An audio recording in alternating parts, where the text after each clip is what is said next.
Hello students. So finally we are on the last chapter of our economic textbook.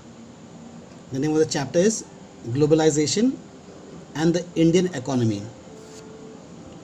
As consumers in today's world, some of us have a wide choice of goods and services before us. The latest models of digital cameras, mobile phones, and televisions made by the leading manufacturers of the world are within our reach. Every season, new models of automobiles can be seen on Indian roads. Gone are the days when Ambassadors and Fiats were the only cars on Indian roads. Today, Indians are buying cars produced by nearly all the top companies in the world. A similar explosion of brands can be seen for many other goods, from shirts to televisions to processed foods, fruits and juices. So, what do we understand as globalization? एक globalisation क्या है?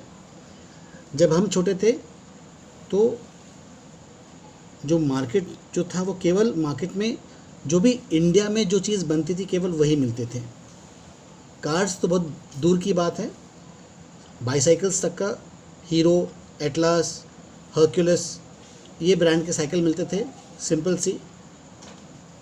Chocolates वगैरह जो थे वो लॉसेंजर्स, Parle, किस्मी chocolates, Cadbury एक बहुत top brand था. बड़े मुश्किल से हमें कभी कभी फॉरेन चॉकलेट्स खाने को मिलते थे. लेकिन आज अगर हम मार्केट में जाते हैं तो एक से बढ़िया एक चॉकलेट्स, बिस्किट्स, एक से बढ़िया एक branded T shirts, branded wrist watches, branded shoes. ये सब किस लिए संभव हुआ? क्योंकि इंडिया में मल्टीनेशनल कंपनीज़ आई हुई है. ये मल्टीनेशनल कंपनीज़ क्या होती है? ये बहुत सारे देशों में अपने यूनिट्स तैयार करती है, अपने यूनिट्स बनाती है और वहाँ पे जो गुड्स है वो प्रोड्यूस करती है. तो इसे ग्लोबलाइजेशन कहा जाता है. यानी ग्लोब एक मार्केट हो गया, पूरा वर्ल्ड एक मार्केट हो गया जहाँ पर कोई भी देश के व्यापारी जो है या उद्योगपति है वो आकर इंडस्ट्रीज़ और फैक्ट्रीज़ खोल सकते हैं. Such wide ranging choice of goods in our markets is a recently phenomena. You wouldn't have found such a wide variety of goods in Indian markets even 2 decades back. In a matter of years, our markets have been transformed. How do we understand these rapid transformations? What are the factors that are bringing about these changes? And how are these changes affecting the lives of the people? We shall dwell on these questions in this chapter. तो किस वजह से आज इतने सारे goods जो है market में इजीली अवेलेबल है? ब्रांडेड कपड़े हैं, ब्रांडेड जूते हैं, कार्स है, रिस्ट वॉचेस है. इसके बारे में हम इस चैप्टर में जानने की कोशिश करेंगे. Production across countries. Until the middle of the 20th century, production was largely organized within the countries. What crossed the boundaries of these countries were raw material, foodstuff and finished products. तो बहुत recent तक यानी 15 से 20 साल पहले केवल देश में जो बनता था, देश के फैक्ट्रीज़ में जो भी कुछ प्रोड्यूस होता था केवल वही मार्केट में अवेलेबल थे. बस फूड्स के आइटम और रॉ मटेरियल जो थे वो बाहर से आते थे, लेकिन अधिकतर जो था जो देश में बनते थे केवल वही मिलते थे. Colonies such as India exported raw materials and food stuffs and imported finished goods. Trade was the main channel connecting distant countries. This was before large companies called multinational companies, MNCs, emerged on the scene. An MNC is a company that owns or controls production, in more than one nation. MNCs set up offices and factories for production in regions where they can get cheap labor and other resources. This is done so that the cost of production is low and the NMCs can earn greater profit. Consider the following example. तो जैसे मैंने बताया आपको कि जब अंग्रेज India के ऊपर रूल करते थे तो India was a colony of the Britishers. इस ज़माने में क्या होता था, यहाँ से जो रॉ मटेरियल थे वो विदेश जाते थे और विदेश में ये फिनिश गुड्स बन के इंडिया में आया करते थे. तभी एक प्रकार का कॉलोनी का ट्रेड था. फिर जब आज़ादी मिली तो मार्केट बंद हो गए, केवल इंडिया में जो गुड्स बनते थे वही इंडिया में मिलते थे. फिर 1990s में during the late prime minister Rajiv Gandhi time, उनके समय में मार्केट्स को खोला गया, इंटरनेशनल मार्केट्स को इंडिया में ट्रेड करने का मौका दिया गया. तो बड़े बड़े मल्टीनेशनल कंपनीज़ इंडिया में आकर अपनी इंडस्ट्रीज़ बनाने लगे. ये बड़े बड़े कंपनीज़ बहुत बड़े पैमाने पर कुछ भी गुड्स बनाते थे, बहुत बड़े पैमाने पे लेबर को एम्प्लॉय करते थे और बहुत बड़ा कैपिटल इन्वेस्ट करते थे. तो देश की तरक्की तो होती ही थी, साथ में जो अच्छे क्वालिटीज़ के जो सामान थे वो सस्ते दामों पर मिलना चालू हो गया था. बड़े वाले कंपनी जो है MNCs ऐसा क्यों करते थे, उन्हें भी एक बहुत बड़ा मार्जिन, प्रॉफिट का मार्जिन को बड़ा करना था, तो बड़े पैमाने पर उनको व्यापार करना ज़रूरी पड़ जाता था. चलो कुछ एग्जांपल्स हम देखते हैं जो हमारे टेक्स्ट बुक में दिया पेज नंबर 56 पर. Spreading of production by an MNC. A large MNC producing industrial equipments designs its products in research centers in the United States and then has the components manufactured in China. These are then shipped to Mexico and Eastern Europe where the products are assembled and the finished products are sold all over the world. Meanwhile, the company's customer care is carried out through call centers located in India. तो किस प्रकार से देखो, जो research work होता है US में होता है, प्रोडक्शन वर्क चाइना में होता है और उसके कंप्लेंट्स जो है वो इंडिया में सुने जाते हैं. तो ये मल्टीनेशनल की एक फैसिलिटी, एक खासियत है. In this example, the MNC is not only selling its finished products globally, but more important, the goods and services are produced globally. As a result, production is organized in increasingly complex ways. The production process is divided into small parts and spread out across the globe. In the above example, China provides the advantage of being a cheap manufacturing location. Mexico and Eastern Europe are useful for their closeness to the markets in the US and Europe. India has highly skilled engineers who can understand the technical aspects of production. It also has educated English speaking youth who can provide customers care services. And all this probably can mean 50 to 60% cost saving for the MNC. The advantage of spreading out production across the borders to the multinational can be truly immense. तो यहाँ पे हम क्या देखते हैं कि जो multinational companies है वो चाइना में, मैक्सिमम कंपनीज चाइना में है. कंपनीज चाइना में होने का कारण क्या है, यहाँ पर जो लेबर है बहुत सस्ता मिलता है, बहुत चीप लेबर है. पॉपुलेशन हाई होने की वजह से यहाँ पर जो लोग जो काम करने हैं वाले होते हैं वो बहुत कम पैसों पे काम करते हैं. तो बहुत सारे मल्टीनेशनल कंपनीज जो है वो चाइना में अपनी इंडस्ट्रीज़ को सेटअप करते हैं कि ताकि यहाँ पर जो सस्ते से जो उनका काम हो जाए उससे उनका मुनाफा ज़्यादा हो जाएगा. फिर मेक्सिको और ईस्टर्न यूरोप जो है ये किस प्रकार यूज़फुल पड़ते हैं, ये USA के काफ़ी पास में आता है.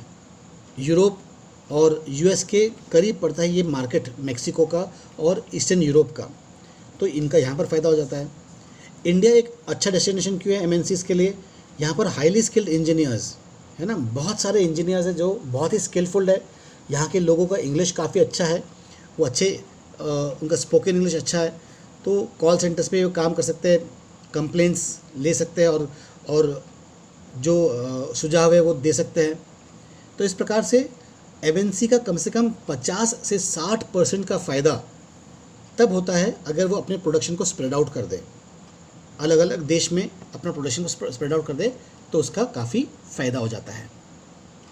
Let's work this out. Complete the following statement to show how the production process in the garment industry is spread across countries. The brand tag says made in Thailand, but they are not Thai products.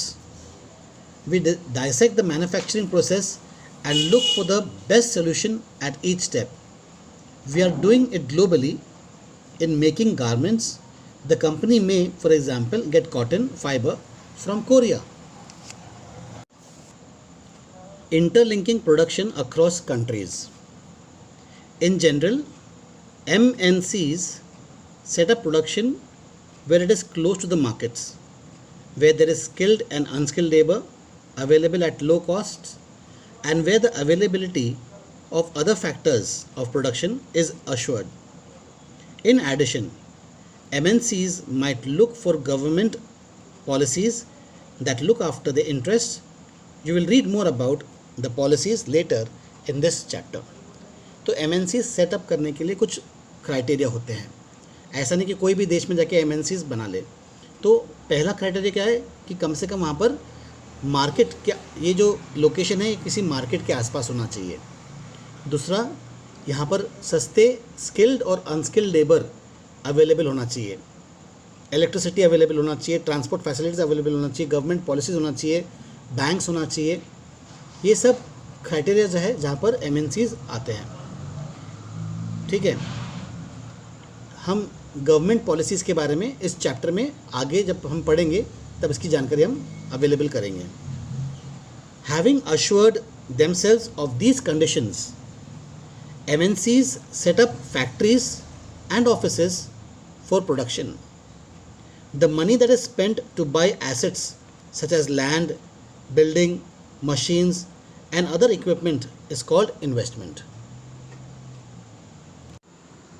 एक बार अगर MNCs का ये तसल्ली मिल जाती है कि यहाँ पर सब कुछ अवेलेबल है, मार्केट अवेलेबल है, लेबर अवेलेबल है, गवर्नमेंट पॉलिसीज़ अच्छी है, तो फिर MNCs यहाँ पर अपना फैक्ट्रीज सेटअप करना चालू कर देते हैं और बिल्डिंग्स खरीदना, ज़मीन खरीदना, मशीन्स खरीदना, उनको सेटअप करना, इसे हम कंपनी की एसेट्स हम कहते हैं।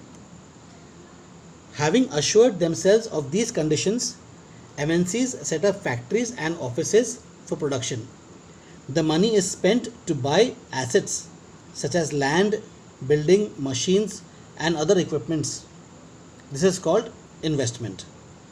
Investment made by MNC is called foreign investment.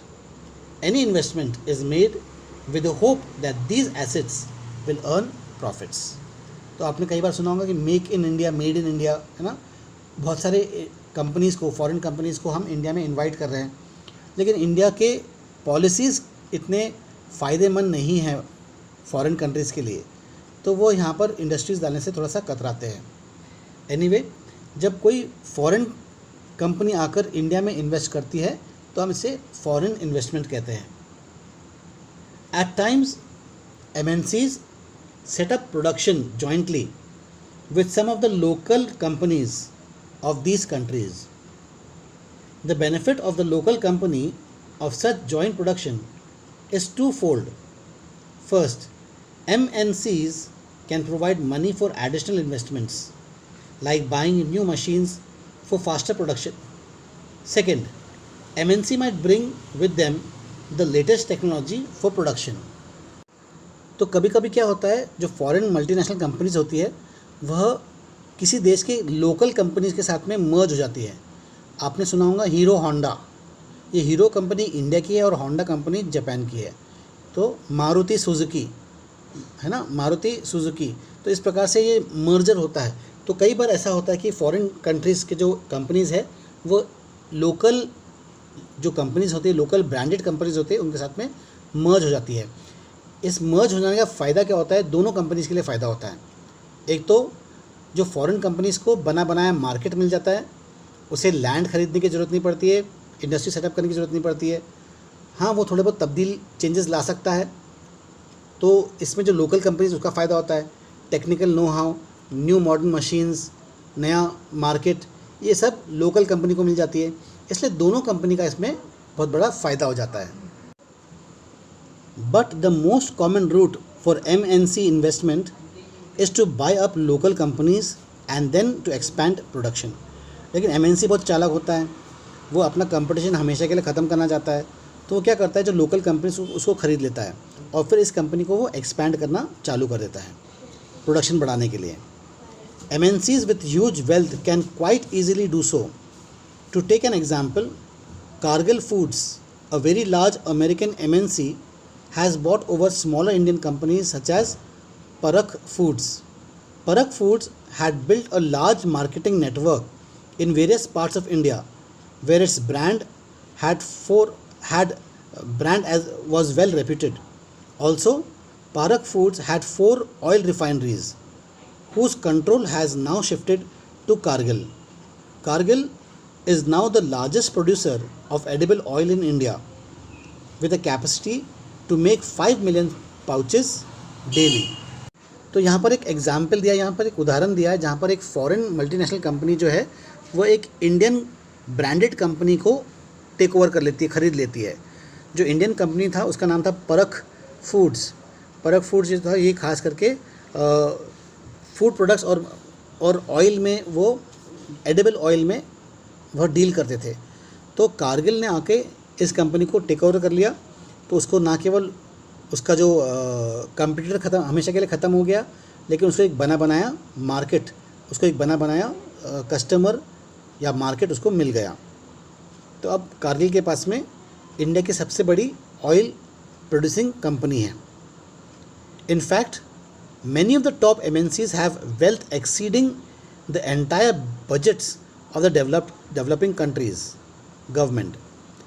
With such enormous wealth, imagine the power and influence of these MNCs. तो MNCs के पास में इतना पैसा होता है कि वह किसी भी एक जो डेवलपिंग कंट्रीज़ है, यानी भारत जैसे देश के पास में जो अपने पास जो एंटायर बजट है उससे कई गुना ज़्यादा पैसा उनके पास होता है। जब उनके पास पैसा है तो उनके पास में पावर है, पैसे से वो कुछ भी कर सकते हैं, इन्फ्लुएंस कर सकते हैं, पॉलिटिशियंस को ख़रीद सकते हैं, है ना। जैसा रिलायंस देखो किस प्रकार से इंडिया में अपना इन्फ्लुएंस बनाते जा रहा है। रिलायंस एक मल्टीनेशनल कंपनी है, भले ही वो इंडियन कंपनी है लेकिन एक मल्टीनेशनल कंपनी है। रिलायंस के पास में इंडिया से भी ज़्यादा पैसा है, जितना इंडिया गवर्नमेंट के पास में पैसा नहीं है उससे ज़्यादा पैसा रिलायंस के पास में, अंबानी के पास में है। In fact many of the top MNC have wealth exceeding the entire budgets of the developing countries governments with such enormous wealth. Imagine the power and influence of these MNCs. There's another way in which MNCs control production. Large MNCs in developed countries place orders for production with small producers. Garments, footwears, sports items are examples of industries where production is carried out by a large number of small producers around the world. The products are supplied in the MNC, which then sells these under their own brand names to the customers. These large MNCs have tremendous power to determine price quality, delivery and labor conditions for these distant producers. तो MNC क्या कर रहा है, एक MNC के पास में तीसरा तरीका है। तीसरा तरीका क्या है कि वो छोटे छोटे कंपनीज़ को अपना काम डिस्ट्रीब्यूट कर दे। ब्रांड उनका रहेगा लेकिन काम जो है छोटे मोटे कंट्रीज़ करेंगी, छोटे मोटे कंपनीज़ करेंगी। तो प्राइस के ऊपर कंट्रोल, ट्रांसपोर्ट के ऊपर कंट्रोल पूरा MNCs करती है। तो हम किस प्रकार से देखते हैं कि MNC ने पहले क्या किया, पहले तो वह खुद की अपनी इंडस्ट्रीज़ सेटअप करते हैं, ज़मीन खरीद कर, मशीन लगा कर। ये पहला तरीका MNC का कंपनी सेटअप करने में। दूसरा तरीका उनका है किसी के साथ में मर्ज हो जाना, बड़ी कंपनी के साथ में मर्ज हो जाना। और तीसरा है कंपनीज खरीद लेना, अपने कंपटीटर कंपनी को खरीद लेना। और चौथा है अपना काम छोटे छोटे कंपनी को डिस्ट्रीब्यूट कर देना। तो इस प्रकार से MNCs जो है बहुत चतुराई से अपना काम यहाँ पर कर लेता है। Thus, we see that there are variety of ways in which the MNCs are spreading their production and interacting with local producers in various countries across the globe.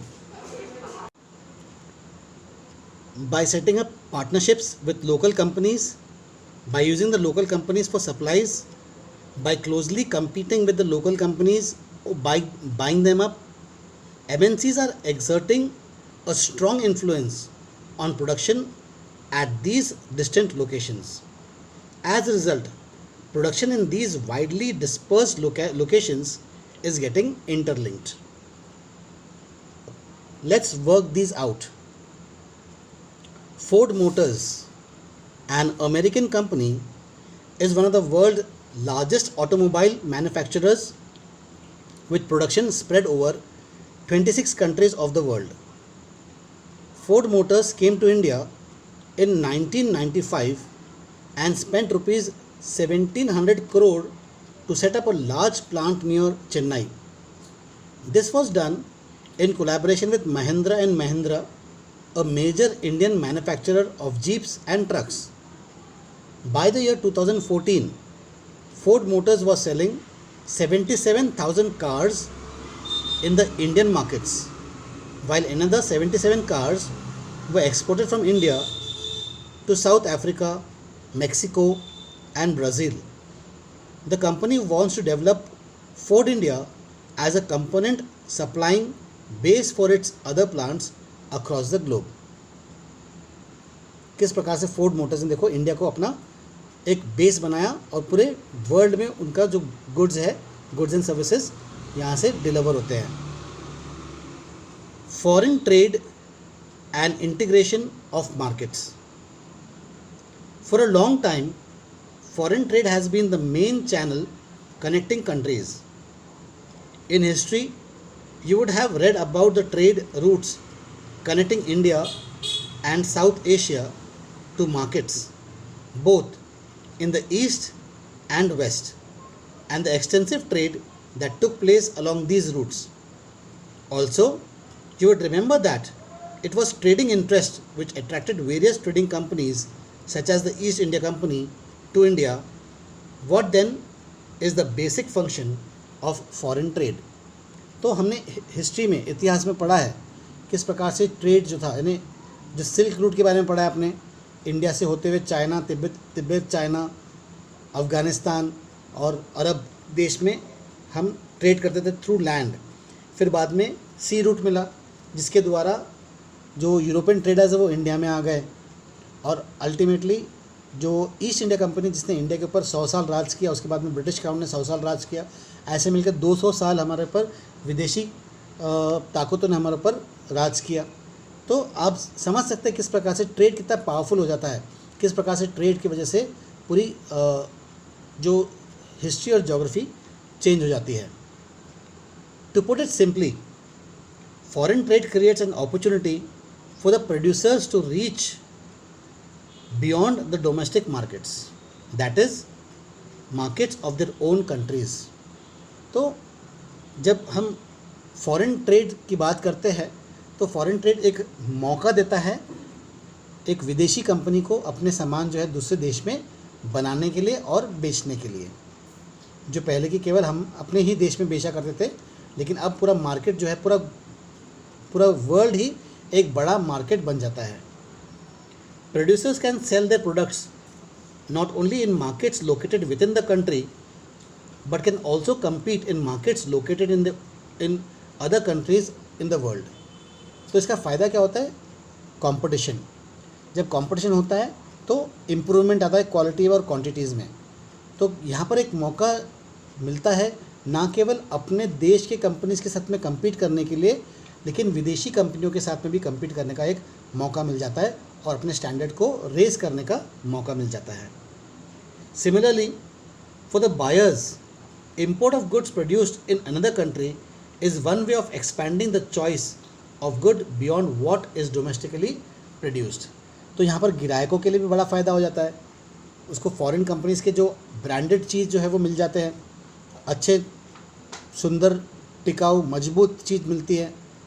भले ही थोड़ा सा महंगा होगा लेकिन क्वालिटी बहुत अच्छा होता है। तो पहले जो केवल देशी माल हमें अपने मार्केट में मिलता था, अभी हमारे पास में मौका मिलता है विदेशी माल खरीदने का। Let us see the effect of foreign trade through the example of Chinese toys in the Indian markets. Chinese toys in India. Chinese manufacturers learn of an opportunity to export toys to India, where toys are sold at a high price. They start exporting plastic toys to India.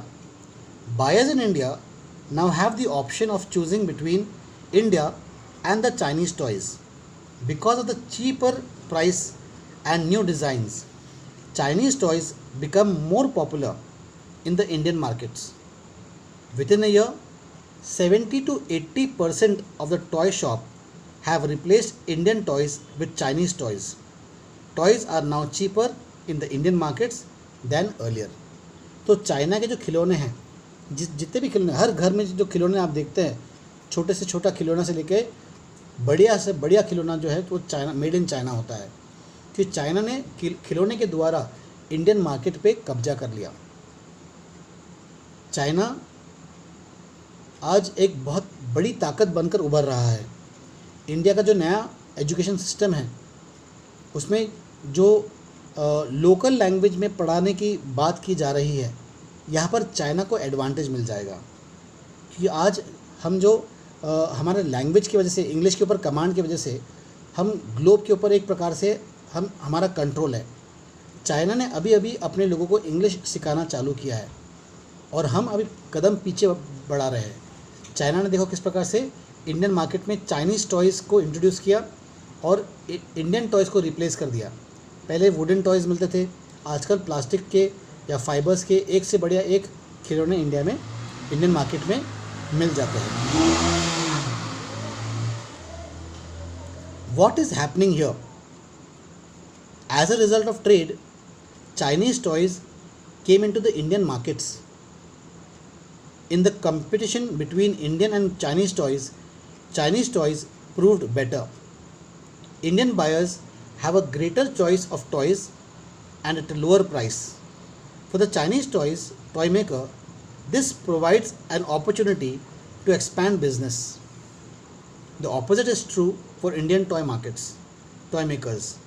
They face losses and the toys are selling much less. तो जब China ने India में toys को introduce किया तो क्या हुआ कि एक प्रकार से चाइना ने इंडियन मार्केट को कब्जा कर लिया। चाइना के जो टॉयज़ है बहुत सुंदर होने की वजह से, टिकाऊ होने की वजह से, सस्ते होने की वजह से जो बायर्स है उन्होंने इंडियन टॉयज़ को ना खरीदते हुए चाइना के टॉयज़ को ख़रीदना चालू कर दिया। तो इससे जो इंडियन टॉय मेकर्स है उसका बड़ा नुकसान हो गया। चाइना की कंपनीज़ को फ़ायदा हो गया और इंडिया की कंपनीज़ को नुकसान हो गया। In general, with the opening of the trade, goods travel from one market to another.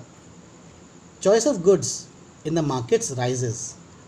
Price of similar goods in the two markets tend to become equal, and producers in the two countries now closely compete against each other, even though they are separated by thousands of miles. Foreign trade thus results in connecting the markets और integrating of markets in different countries. तो foreign trade से होता क्या है, generally अगर देखा जाओ तो गुड्स एंड सर्विसेज जो है, गुड्स जो है वो बहुत दूर दूर तक का पहुंच जाते हैं। अमेरिका में बने हुए टॉयज़ या अमेरिकन प्रोडक्ट्स आज इंडियन मार्केट में अवेलेबल है, इंडियन प्रोडक्ट्स अमेरिकन मार्केट में अवेलेबल है। तो दोनों देश के जो मार्केट जो है वो कंपनीज़ के लिए खुल जाते हैं। ये एक पहला फ़ायदा हो जाता है। दूसरा फ़ायदा क्या होता है कि ये दोनों कंपनीज़ आपस में compete कर सकते हैं। हालांकि ये एक दूसरे से बहुत दूर बसे हुए हैं, हज़ारों मील दूर बसे हुए, लेकिन फिर भी इनके बीच में एकदम कड़ा कंपटीशन हो जाता है। किसके प्रोडक्ट्स ज़्यादा बेहतर है, किसके प्रोडक्ट्स ज़्यादा सस्ते हैं, कौन कितने में बेच सकता है, कितना मुनाफा कमा सकता है, मेन मकसद क्या है? मैक्सिमम से मैक्सिमम मुनाफा कमाना। तो फॉरेन ट्रेड क्या करता है? इन दोनों मार्केट को कनेक्ट कर देता है, इन दोनों मार्केट को इंटीग्रेट कर देता है, कंट्रीज़ को इंटीग्रेट कर देता है। तो इस प्रकार से जो एमएनसीज़ है एक बहुत बड़ा रोल निभाती है वर्ल्ड मार्केट को जोड़ने में। Let's work this out. What was the main channel connecting countries in the past? How is it different now? हमारे अतीत में और अभी में जो मार्केट्स को जोड़ने वाला जो चैनल है वह क्या था? किस प्रकार से पहले और अभी में अलग फ़र्क है? Distinguish between foreign trade and foreign investment. Foreign trade और फॉरेन इन्वेस्टमेंट में क्या अंतर है? In recent years China has been importing steel from India. Explain how the import of steel by China will affect A. Steel companies in China, B. Steel companies in India, C. Industries buying steel for production of other industrial goods in China. How will the import of steel for India and the Chinese markets lead to integration of markets for steel in the two countries? Explain. आगे का chapter हम अगले class में करेंगे।